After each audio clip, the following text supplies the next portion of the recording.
Welcome to the series on palliative care in COVID patients and also in healthcare professionals.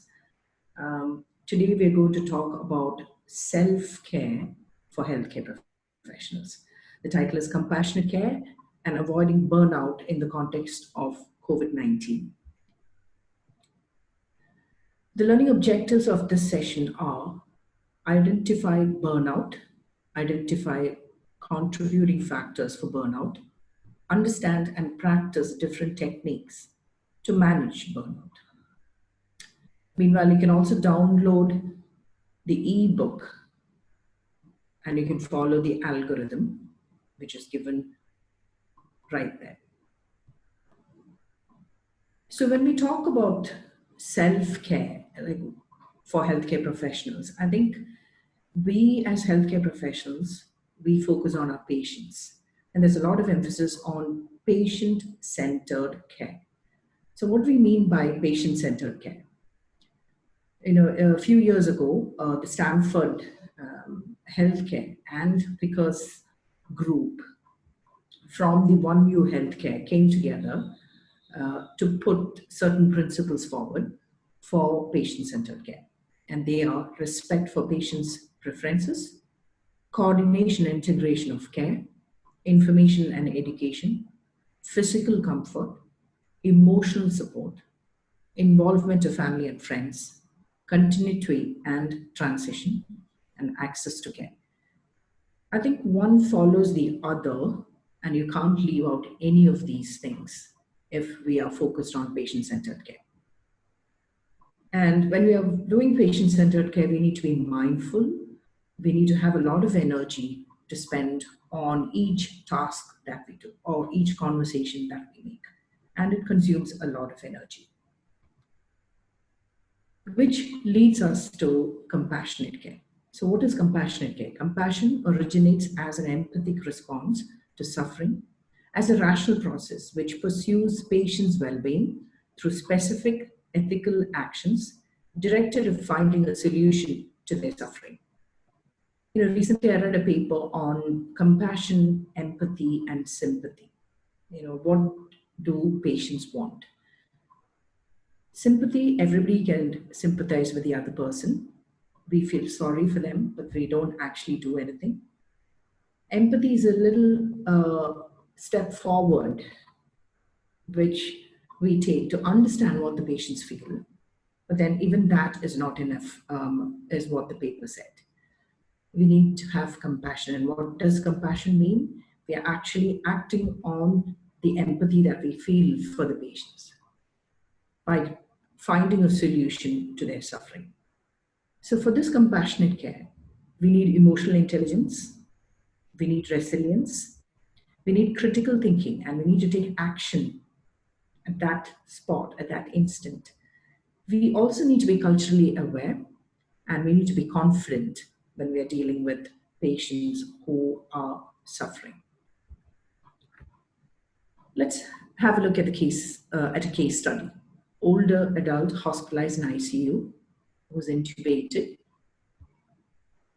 and with pressor support, initially admitted for cardiac event and found to be COVID positive after becoming febrile during hospitalization. Palliative care consulted on day 12 of hospitalization for goals of care. Number of unknowns in providing prognostic information. COVID-19 adds to the ethical dilemma and stress. So how do we, rationalize or ration optimal management? It's deliberately put there, I feel, because we have limited ventilators, we have limited PPEs, we have limited hospital facilities. So how do we ration logically? There is a lot of stress associated with this. How do we communicate this with the families? So the frontline health workers can themselves go through grief because we are dealing with these kind of patients day in, day out, and we are not able to make a decision proactively. Then it becomes a stressful situation for the patients and the relatives. and the healthcare providers. So when we talk about compassion, there's also this associated compassion fatigue, which leads to burnout or vice versa. So that these three words, moral distress, compassion fatigue, and burnout, are interlinked. Moral distress is related to situation in which clinicians are asked to carry out acts that run contrary to their moral beliefs. Compassion fatigue evolves specifically from the relationship between the clinician and the patient. And burnout are stresses that arise from the clinician's interaction with the work environment.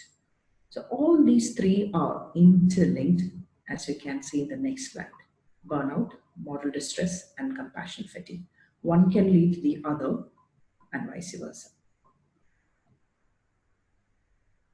Here we can see a stress curve which depicts how stress levels can go up. When you're inactive or laid back, when you're not involved in patient care, there's too little stress. Sometimes that can itself lead to stress, probably that can happen too. When there is optimum stress, we keep on working, and at one point there is fatigue, beyond which exhaustion takes over.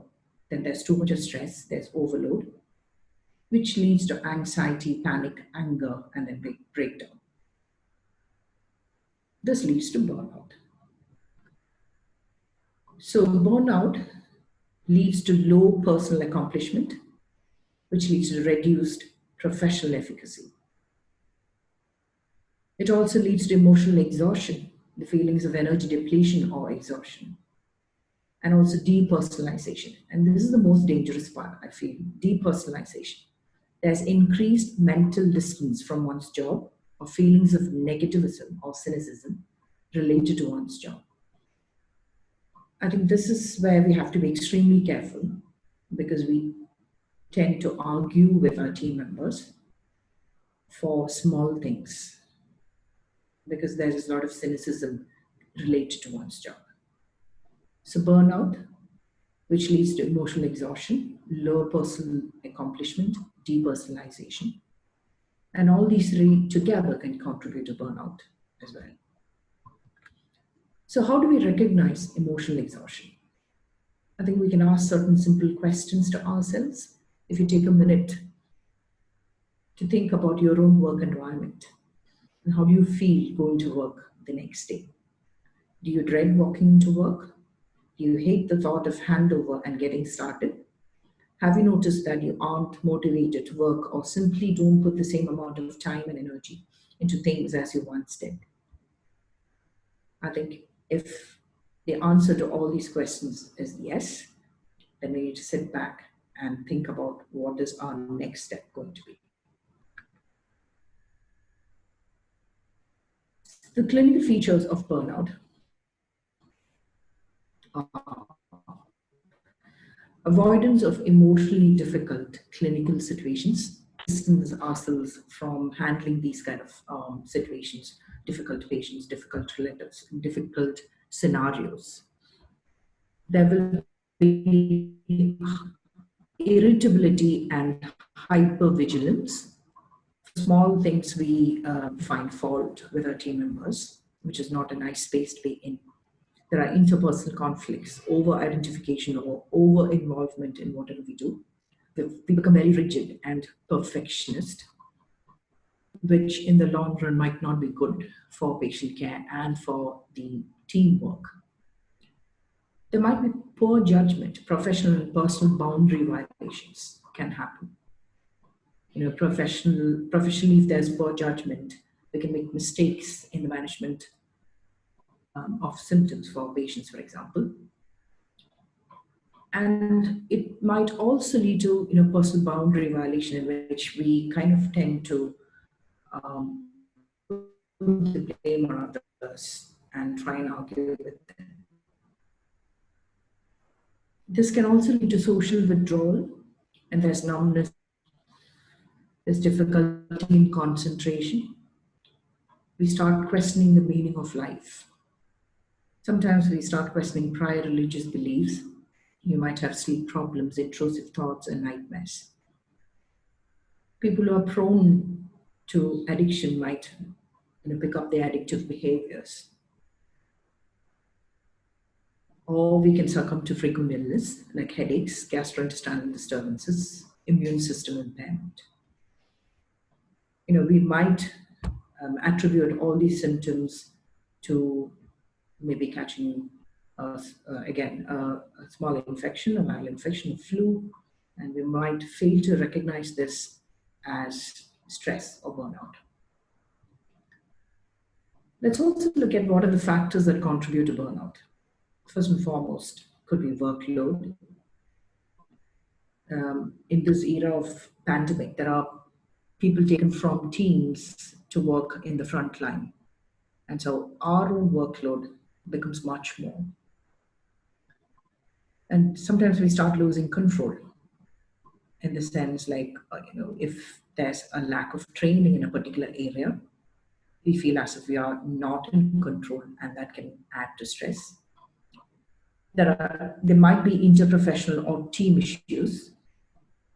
We probably might be new to a particular team where we are put to work. So that can cause stress.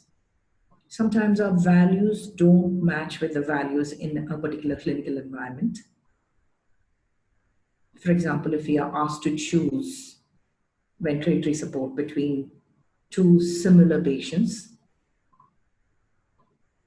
and suppose we make a choice, and contrary to that, the chief of that area or the head of the department in that particular clinical area choose another patient, we might get stressed.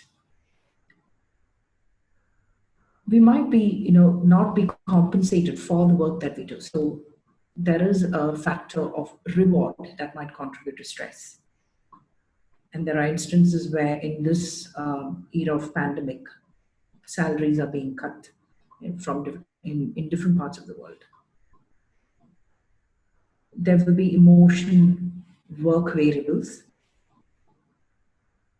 different emotions connected with different teams, different tasks, etc. So that can add to stress.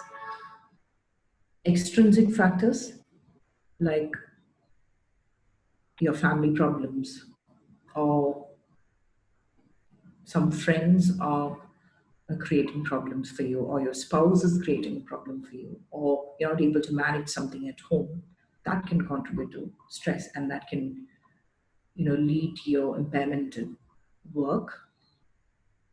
And of course, your own personality factors can also contribute towards stress. Let's look at what are the risk factors in COVID-19 pandemic. And as I said earlier, there will be disturbed work schedules. There might be extended shifts. We might be posted in another area of the hospital where we're not used to working. There could be disturbed sleep patterns because of this extended shift. Exposure to morbidity and mortality of different patients. Frequent changes in practice and decision making. As we know, this pandemic of COVID is evolving, and there is change in clinical management almost every week, I would say. It becomes difficult to follow different guidelines and keep updating ourselves. There would be information overload. There would be inability to deliver care despite taking an oath. Our own personal problems preventing us from doing it, from reporting to work, or unable to deliver the kind of care that we would like to. There would be worry about risk to self and family. You might be looking after COVID patients, and there's a constant stress in the back of our mind whether we would succumb to this illness. There would be separation from family and loved ones for weeks together. Also, there would be pre-existing mental health and addiction issues, which might contribute to burnout in healthcare professionals. Let's have a look at the literature. In the US, 54.4% of physicians have shown at least one symptom of burnout. 10% of the employees reported having had high levels of post-traumatic stress symptoms during the 3-year period following the exposure to the 2003 SARS outbreak. Compared to medical staff working on their usual wards for uninfected patients, medical staff working on the COVID-19 frontline had a lower frequency of burnout, 13% versus 39%. Survey of 1,563 frontline medical workers had insomnia symptoms according to the Insomnia Severity Index. So before COVID-19 came on, I think there have been a lot of studies on burnout and stress levels in healthcare professionals. People are waking up to this reality, and we need to address this, especially during this pandemic time. So what are the principles of intervention to reduce burnout? First and foremost is teamwork, establishing and maintaining a sense of belonging at work. This goes a long way, believe me. Enabling and building emotional and social connectedness, and focusing on a blend of work and life. So how do we reduce burnout? You can intervene at different levels, at the organization level, at the professional level, and at the personal level.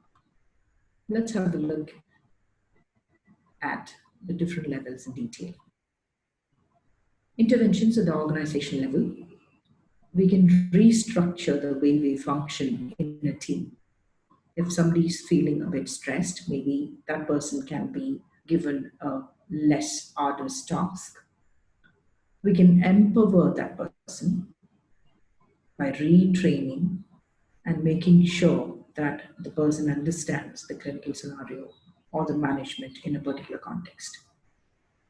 Ensure safety of that healthcare professional and also of the patient. That means we need to ensure that this person is safe to practice. Then we need to focus on equipment training. That means we need to understand what this patient can operate on or not. So if there's an equipment that the person needs to deal with, I think the person needs to be trained on the usage of that equipment. It would be helpful if we have predictable schedules and a structured process by which the healthcare worker can act during the day or the week. Looking at the interventions at the team level, we can set clear goals. What is it that we want to achieve at the end of the day, end of the week, or end of the month? What is the guiding philosophy of the team? Are we sharing responsibility with another person? And this can help reduce stress to a large extent by providing buddy systems of work, which means that you can put a senior and a junior person together. There can be an interaction between the team members. There can be constructive feedback, which helps the person to deal with any mistakes that the person would have committed and then move on after learning from that mistake. Debriefing about each day helps in making the person understand as to what is to be done in a particular scenario. Online counseling can be suggested for a team member who you think is suffering from stress. We can allocate specific time for learning to that team member. And the least that we can do is to be welcoming towards a team member who is undergoing a difficult time in a personal as well as a professional front. So we talked about interventions at the organizational level. We talked about interventions at the team level. let's look at what are the interventions at the individual level. If we understand that we're going through a stressful time, we can always get help. We can talk to our team members, we can talk to our seniors, we can ask for timeouts. We can ask for to be posted in a less stressful environment for some time before we go back to our usual place of work. We can set ourselves a realistic and gratifying goal. Like, for example, if you are interested in research, we could say, okay, I'm going to write these 2 paragraphs in the next couple of days, or I'm going to write a particular part for this paper, like looking at literature. There can be self-monitoring and pacing activities for yourself. Now, what do we mean by pacing activities? If we are in a stressful environment, we can limit the time and say that, okay, we're going to work in this environment for a couple of hours, and after that, I'm going to a less stressful environment. You can always talk to our team members and make those arrangements. Different relaxation techniques, goes without saying, like yoga, mindfulness, meditation, etc. And we need to create or cultivate a sense of hope that this time will also pass. And there will be a way we can optimally function. We need to keep in touch with families. Suppose we are isolated. Suppose we are focused only on delivery of work during the stressful pandemic time. We need to keep in touch with family and friends virtually, by phone, or by video calls. It goes without saying. So, when we talk about self-care, we need to manage barriers and enable self-care practice. We need to find time for this.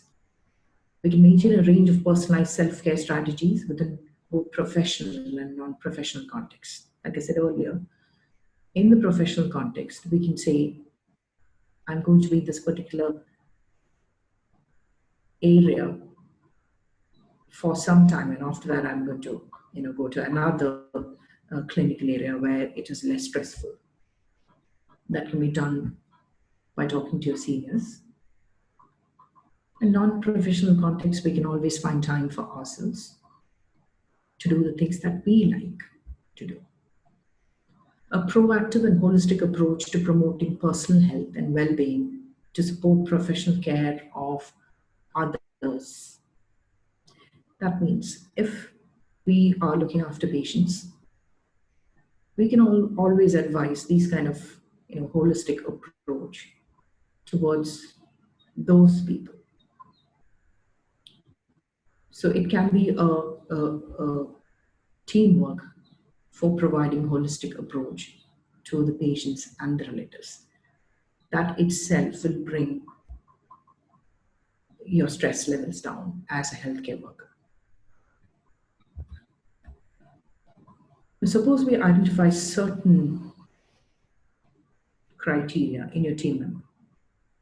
For example, if the team member express suicidal ideas, or if there is violent, aggressive behavior, if there is uncontrolled use of alcohol or drugs, if there's crying or expressing uncontrollable distress, unexplained bizarre behavior like talking or smiling to self, or significant deterioration in occupational functioning, we need to be vigilant and make a referral for mental health assessment.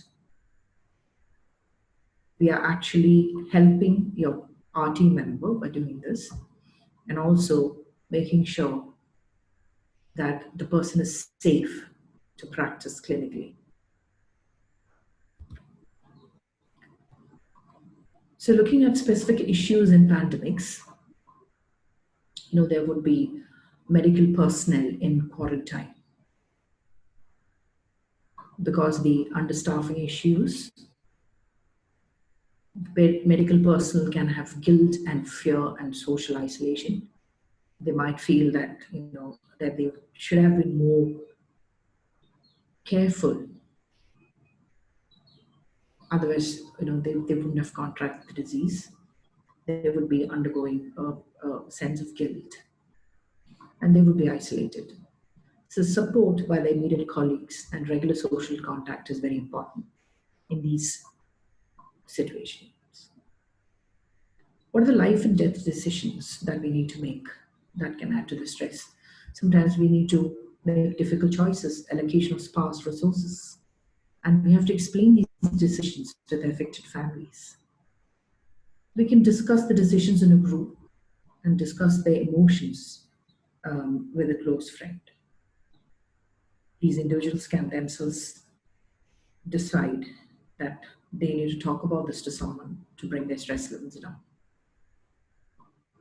And there will be associated stigma, which we see all around, with stigmatizing attitudes from the general public, hurtful social distancing, sometimes landlords denying residential accommodation, etc.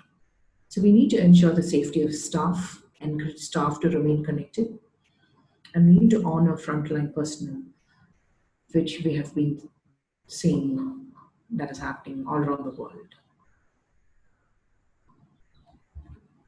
So in summary, healthcare workers are prone to burnout.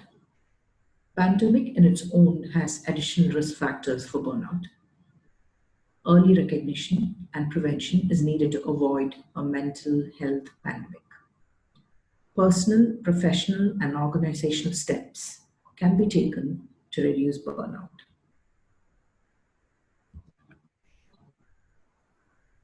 Like Dalai Lama said, in dealing with those who are undergoing great suffering, if you feel burnout setting in, if you feel demoralized and exhausted, it is best, for the sake of everyone, to withdraw and restore yourself. The point is to have a long term perspective. I'll end with a saying from the Vedic scriptures of India, which says, Loka samasta sukhino bhavantu, which means, may the whole world be well. Thank you.